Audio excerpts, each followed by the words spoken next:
In March, we published our updated shipbuilding strategy. It sets out a comprehensive package of government support to further a shipbuilding renaissance for the whole UK, with well over £4 billion of investment in UK shipbuilding over the next 3 years alone, including a range of opportunities for Scottish shipbuilders. Tom Randall. I'm grateful to my honourable friend for that answer. The UK's government's refreshed national shipbuilding strategy commits £4 billion to deliver 150 new naval and civil vessels over the next 30 years, in stark contrast to the Scottish Government's squandering of £250 million on ferries that do not float. So does my honourable friend agree that when it comes to shipbuilding, it is the UK Government that is delivering for the sector in Scotland? Minister. My honourable friend, Mr Speaker, is absolutely right. SNP members are usually only too keen to tell us about what the Scottish Government is doing and how the UK Government should follow suit.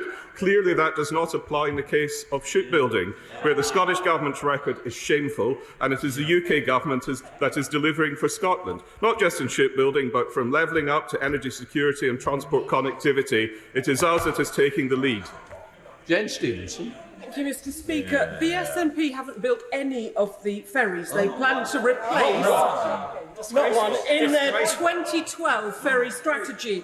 And the average lifespan of these lifeline vessels has soared since the SNP came to power, from 17 to 24 years.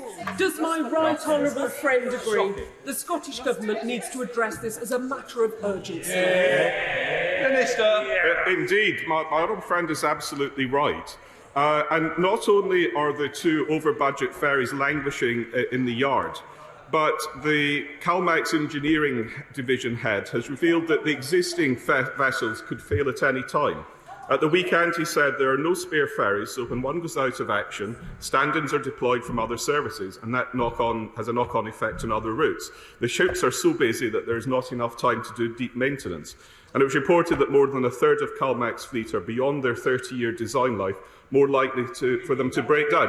These are the issues that the Scottish Government should be concentrating on, rather than another unnecessary and unwanted rerun of an independence referendum. Dave Dugan. Many thanks, Mr Speaker. Will the Minister agree with the Armed Forces Minister, who just last week went on record as confirming that the record of warship building in Scotland is based on engineering excellence, outstanding quality and the role of higher education in defence manufacturing in Scotland? Not charity and not any kind of gesture politics. It's about skill and ability. Minister. Scotland has a long and proud history of shipbuilding. What I can say to the honourable gentleman that the biggest threat to future orders is his party's plan to break up the United Kingdom. Christine Jardine. Thank you very much, Mr Speaker. On the point of shipbuilding, I originally come from a shipbuilding community and saw how the shipbuilding in the Clyde declined.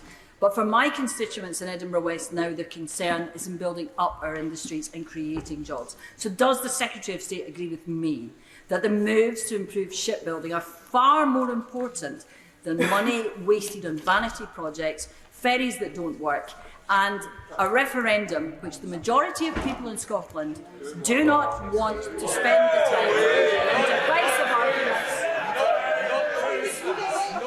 That's very democratic, isn't it? Behaving like Can I just say, I want to hear the question. If you don't hear it, I wouldn't challenge, no. Christine Jardine.